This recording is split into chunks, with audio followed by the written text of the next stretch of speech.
you? Okay, you sound like you're a little bit stressed. Are you already stressed? Is sweat already bringing down the stress on you? Yeah, it's a huge undertaking, and for my directorial debut, it is it is quite something to be put in the middle of a story that is telling so many stories at the same time, and I'm having to navigate a lot of uh, social constructs and a lot of racial issues in the play, and Mm. there's a lot of things to Okay, so address. what are all like what is Sweat about? Like what is the story about? What can the audience expect when they come to see it? So primarily, Sweat is about a group of factory workers in Reading, Pennsylvania. They um, fell victim to corporate greed and outsourcing of jobs, and weren't being listened to by the political class, and really is a precursor to our political climate we are in now, of a group of people who were the backbone of America, essentially creating and building and manufacturing, and we're kind of just left out in the dirt. And that's primarily what the story is about. What happens to a community when their source of pride and self-worth is removed. Mm. That's what it is. Sounds really uplifting. No, but it you know, it is in a way. It is there is hope at the end. that's And beautiful. so you got to have hope. But yeah, definitely, if we had been paying attention, if the country had been paying attention to what was going on in the early 2000s, um, I don't believe we would be in the position we are, politically Mm, speaking. mm, And I really think that this is what that story highlights mostly. mm, That's what it highlights. There is also like how Black women are kind of used as a scapegoat to mm. make as the other or the villain, um, so that the higher ups can do their shady stuff that they're going to Yeah. do, while everyone's distracted by the person they've created to be that distraction. It actually sounds like you could change a couple of the details and this exact play could be occurring now, which is a Yes. sad thing, but also makes it incredibly relatable and hopefully opens up a lot of eyes, like you said, to be like, oh my gosh, hold on a second, let's think about this. Are we just literally running the same cycle again right now? Like, how has this Yes. put us where we are now? How can we prevent it from happening again? So it sounds like even though this is a bit of an older play, it's not super old, it's not like super period piece, but it is incredibly relatable and parallel to a lot of things that are happening now with Right. corporations. Right. I mean, it won the Pulitzer Prize in 2017. So it's not super old. Oh, I thought it was older as- than that. My bad. and the play was written in 2015. That's when it premiered. And so it's not super old. Not at all. It definitely was written with the sense of hindsight is 2020 Hmm. type thing. And really truly, like once Trump got elected, I like so many of my other people in my life were very shocked. But after he'd been elected, and we were forced to hear and listen and take in what were the things leading up to it, Right. it made a lot of sense. It Yeah. made a lot of sense. Still not what I would have wanted, but But it was kind of a smack in the face of reality of like, oh, you know what? When you take that in all into consideration, it's actually not as surprising right, as we thought. for sure. And um but yeah, a lot of what like politically is happening, happens in this play, where a large entity is doing some shady stuff, and so they promote within the ranks someone who is a Black woman to be a manager, and they choose her over everyone else that is her factory equivalent, Mm, and that causes a lot of tension. So they're all angry with her because they assume that it's some sort of uh Like equal, like, diversity okay. quota Yeah. that the factory is trying to meet, and that she doesn't deserve the promotion she got. Mm. And so while they're distracted by being angry with her that she's got this promotion, the factory is slowly like pulling itself apart and relocating to Mexico. Um, Jeez. Yeah. yeah, it's a truly like a look over there thing. Create a villain. We've Hmm. created our villain. Everyone's mad at her. No one's paying attention to what we're doing over Right. here. Which Yeah, is also a tale as old as time, if you will. It's not the first time that right. people have done that, not necessarily even just corporations, just in general throughout history. That is a lot of is distract. It's the shiny ball over here. It's we're gonna give you this while this is happening, or we're gonna give you a nugget of truth here, but really we're gonna bury all. I mean, that's the whole that's just how the world kind of gets away with so many things is because of distraction or rebranding of something, that Yes. makes you look at it in a different light until you realize, oh no, that was just trickery. That was just illusion. Now, earlier you said this was your directorial debut, but that's not quite true. And I know that because Uh, you directed me in a play for yeah, the Heights. I directed you in my workshop, which Hmm. qualified me to becoming a director at the Heights Players. And that was a much shorter play with a much less Smaller, complicated storyline and smaller cast. smaller cast. And I am very excited about the challenge that this is. But when you have 9 people on stage and all of them are talking all at once, it is kind of overwhelming to try to figure out what to do, where to move people, how to make it flow. And there's also just there's a lot of pressure because it is a Lynn Nottage play, Yeah. and it is a profound story, and making sure I'm telling it with the actors I have in a respectful and appropriate way is something that really is weighing on me to make sure that I'm giving these people's story the um the attention it deserves. Mm. So It's it's a lot.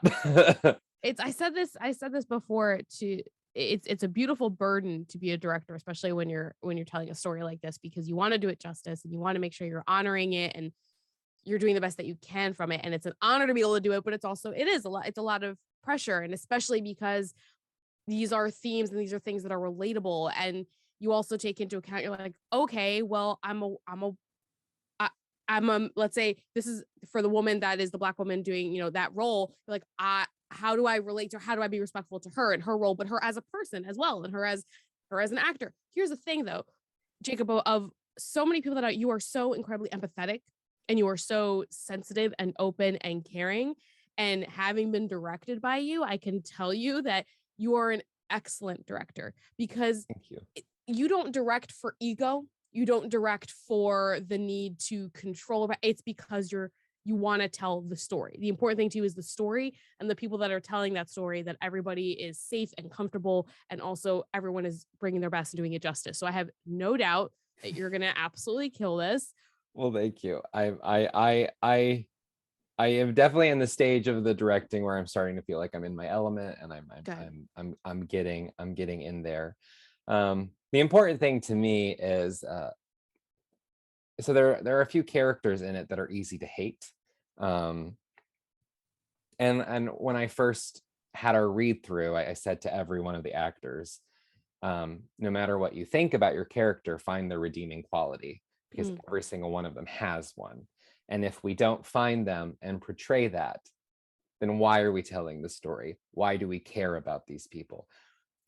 Because while so many people in the play do some really, really bad things, they do it out of a place that is understandable. It's mm, understandable how they get to that place. It's mhm. understandable um, that they would be feeling the way that they're feeling. And none of them are bad people. Um, because good people do bad things all the time. And 100%. Yep. it's easy to go down the route where you have just a bunch of villains running around, but every villain's origin story starts from a person who is trying to do their best and just kept getting hit down and hit down and Yeah. hit down. So you have to make sure you care about these people so you can tell the story properly. And Right. that's really where I try to focus my energy from.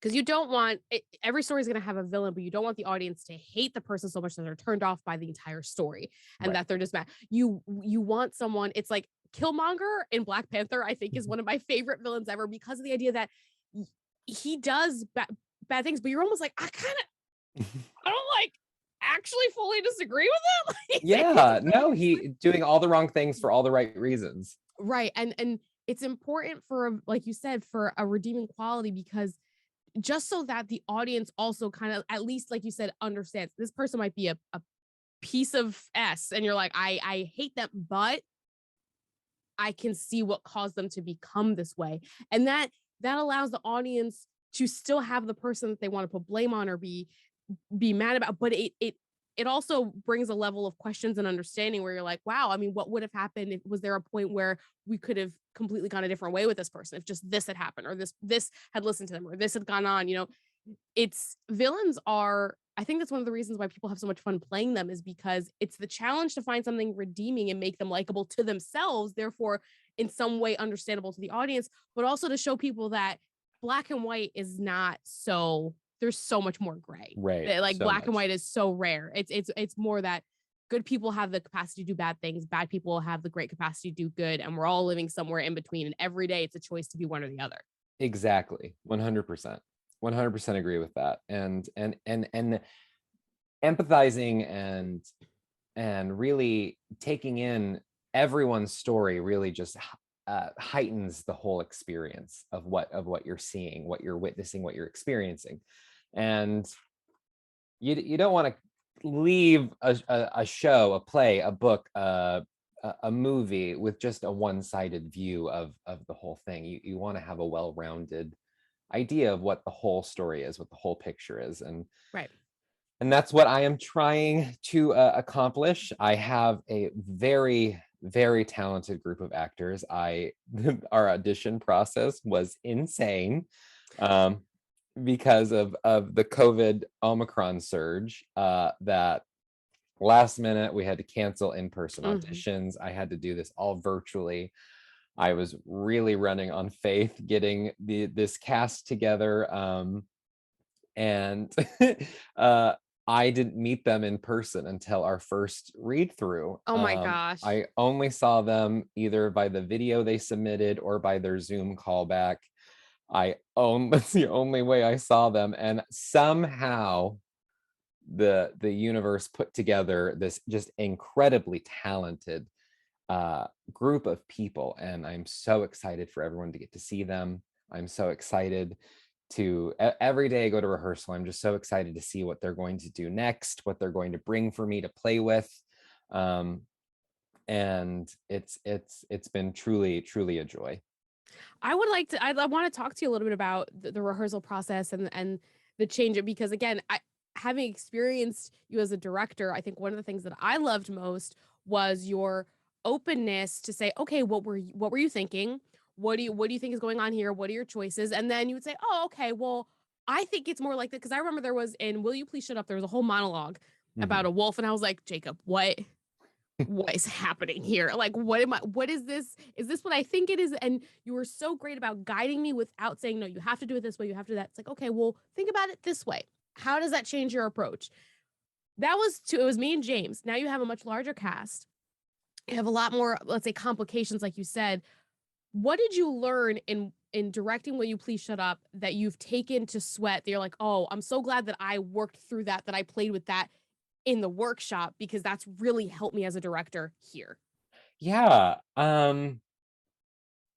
So the the questions I started asking, that's when I started becoming the question master, as some of my cast might call me now. That's where I really sort of learned that because I found that it was much more profound realization, which made for a much more profound performance from the actor if they discovered it on their own. And what Hmm. I try to do is I try to steer everyone in the direction I want them to go by asking questions, very pointed questions that will get them to that, but they've discovered on their own, which makes it more precious and makes it more lived in their body. I will say the questions don't work for everyone.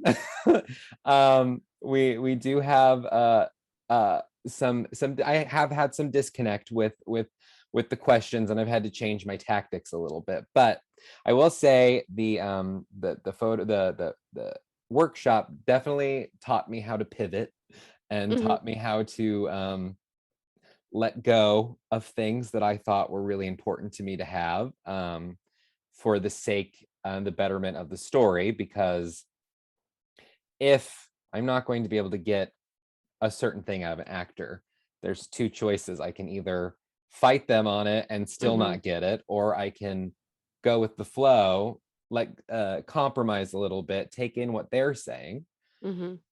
and by asking questions and getting answers, my opinion changes too all the time. I get a different insight. I get a different outlook.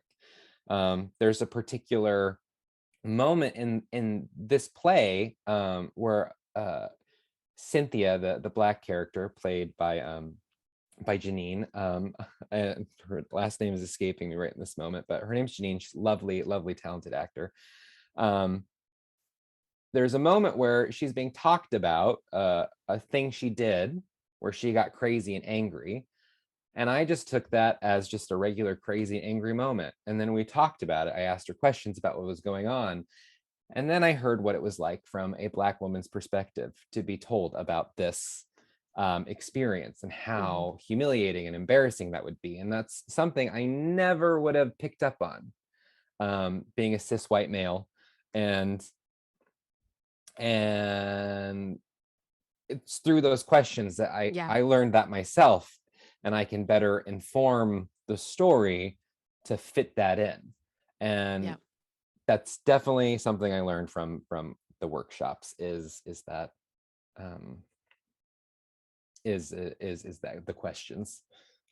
And learning how to change, like you said, change your tactics, because that's something too where every director has a certain style, every actor has a general way of preparing, right? Like some actors are very specific, it's the same process every time, others are more fluid, but everybody generally has the thing that works for them. And whether it's a combo of different strategies depending on the product, or the same exact preparation because that's what they need, everybody's got their own way of doing things. And sometimes those things work really well together, and sometimes those things clash. And like you were just saying, that the questions didn't work for everybody. So now you're like, okay, well, then how do I connect with an actor and their process? How do I make sure that I'm understanding them? And like you said, being open to going, oh, you know what? I didn't think of it that way because that's not my default way of thinking. But now that you brought that to me, this makes a lot more sense.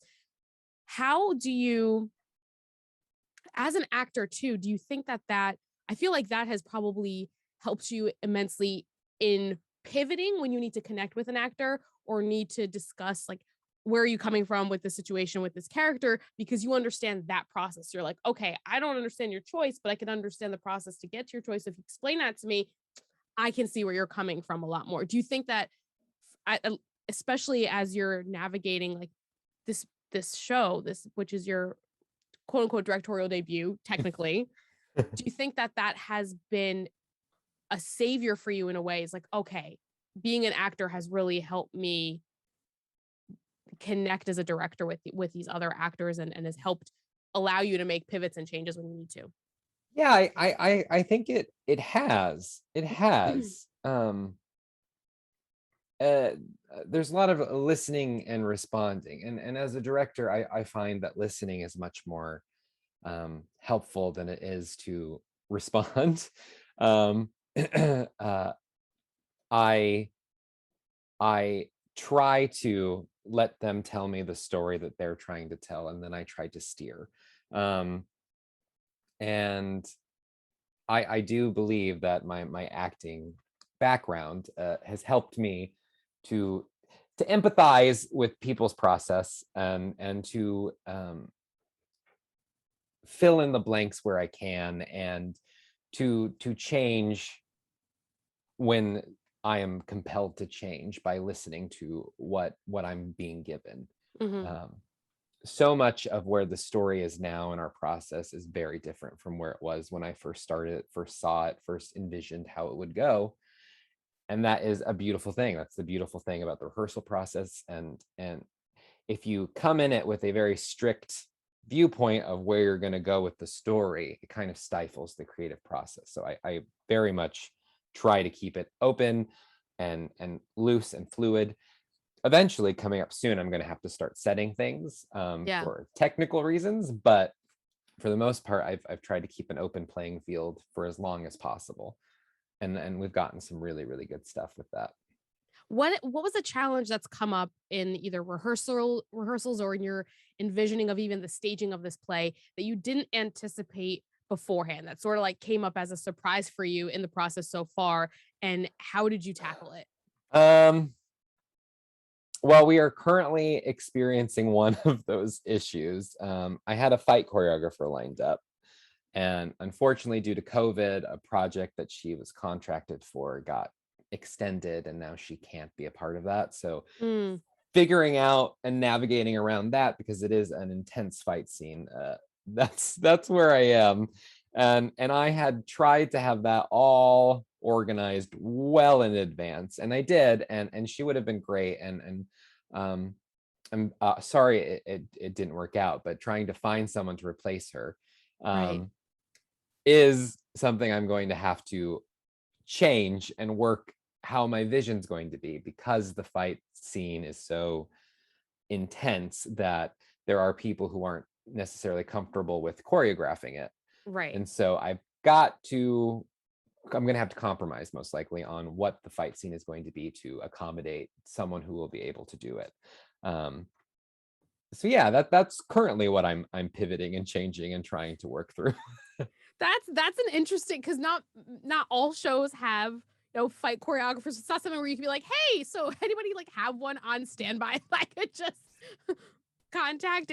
But it's also it's an exciting thing, I think, for the as an actor. I'm like, I've never done a fight choreography scene. Like that would be super exciting for me as an actor to take on. It's also something that adds so much life in that moment in the show Yeah. where you're like, oh my gosh, as an audience member, you're watching it like, it's kind of on the edge of your seat thing. I will say Yeah, that it's pretty intense. another thing that I wanted to talk to you about this show. So a couple things. One, obviously, Lynn is a well-known playwright, and she's also still very much around. Like it's Yes.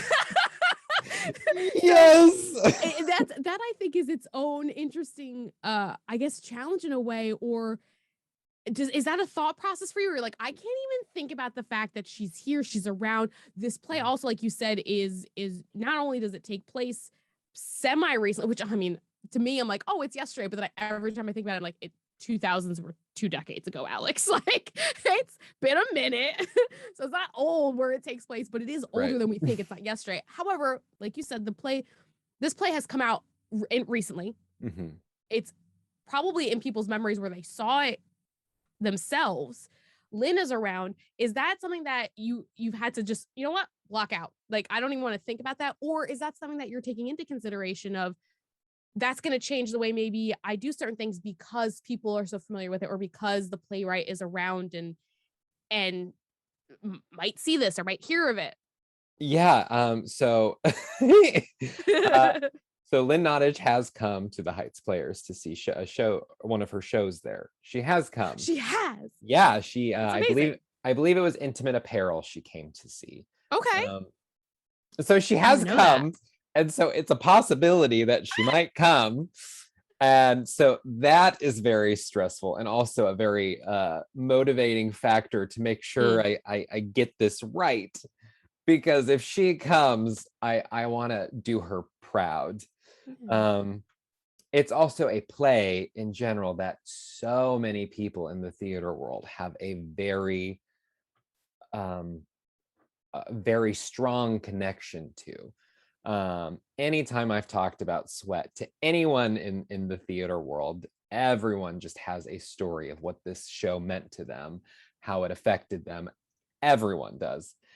It is a profound story, and I am not telling this story for my own sake. I'm telling it for to tell Lynn Nottage's story in a way that does her justice, Mhm. honoring everyone's connection with the play, and putting my own spin on it as well. Um, Trying to fit all of those three things into one show has been a very enjoyable experience, but also it has been uh, sort of anxiety inducing because I there is a possibility that she would see it, and it is such a recent time frame. The play takes place in 2000 to 2008. That is so recently that, Especially comparatively to so many other plays and shows that are put on, you know? Yeah. yeah. So everyone remembers Yeah. this happening. Everyone remembers when NAFTA was passed and the damage that that did Mhm. to manufacturing in this country. So everyone remembers all of those things, and so have to be accurate about how we're telling it. Also have to be true to the story we're telling, and then I also have to be true to myself. And Right. they're those three things aren't necessarily exclusive from one another. I think they can and do coexist quite nicely, but navigating where those pieces all fit together Mhm. has been stressful. Well, I have utter faith in you, and I also would like to point out that this show, while a lot of people have seen it and have such strong reactions to it, there are plenty of people, myself included, that have never had a chance to see this show. And so this is gonna be for me, I'm super excited because I've heard about the show, like I've heard people talking about it. I've never had the chance to see it. So Mhm, I'm getting to see it brought to life by you. And the fact that it's brought to life by you, who I love as a person and who I loved working with as a director and as a fellow actor, I can't wait to see you bringing it to life because I know who you are as a person. And I think that that is going to add so much to the show. And I do think that the what a director, why a director does a show really sets a tone for what it's going to be like. And like you just said earlier, I'm doing this because I want to tell a story. I'm not doing this for me. I'm doing this to tell a story. Like I'm telling mhm. to do justice to this, and that, especially for a story like this, is super important. So I can't wait to see it. And you're gonna be my you're gonna be my impression of this show, and you're gonna Oh, I don't mean to say that to put pressure on, but I think that that's something that's such an incredible joy to be able to have, especially with a more recent play, is that you get to be the first impression for so many people that introduces them to this show. And I think if you think about it in that way, where I'm bringing an incredible story to a bunch of people that haven't had the chance to see it or hear it before, and hopefully this impacts in the way that it's impacted me, and you get to continue that cycle of impression and emotion and and connection to the mhm. story. I think that's a pretty cool thing to be able to do. For sure, it is very much so, and I am very excited to have it all out there and ready to go. We still have some ways to get there, but we will get there. Like I said, I have a very talented group of actors, Yeah. and I have a very talented group of production staff. Corinne Contrino, Michelle Macaron. Mhm. They are have been my rock through this. They've been Um, incredible, yeah. um, and they have really helped me navigate this whole story, and really been my very strong support system. But I do have a very talented group of people working on this, and they're all very dedicated. And um, I think the thing that makes us work all so well is that the story for all of us is the most important thing. There Mhm. is not nobody's ego is mixed into this. It's all about the story and making sure that these people are given the spotlight that they deserve. With Uh, Sweat coming out March 4th through 13th, yes, so you can buy yes. tickets right now, And this is another one where the stories will relate to a lot of people. And in this case, I think it'll help a lot of people that, not necessarily children, but a lot of adults, a lot of young adults and older adults feel seen in their stories, feel For seen sure. as well. Is there one thing that you hope, what do you hope the audience takes away, or what do you hope people walk away from seeing this show with? Is it a certain feeling? Is it questions? What are you hoping for the audience to take from the show? Ooh, what a good question. Um, I hope that the audience takes away that at the end of the day, we're all just trying our best. And we may not get there, but we are all just trying to do our best to make it. And that's, yeah, I think that's what it is. It's we are just trying our absolute best we can to make this work for ourselves. And Mhm. unfortunately, it doesn't work out for everyone. And unfortunately, some of your worst qualities come out when things don't work out the way they should have. Um, and I think that is like the big story there. Cast. Sweat is debuting March 4th through 13th. You can get your tickets now on Heights Players website. Jacob, thank you so much. Thank you. Break a leg with the rest of the rehearsals and everything else. Thank you.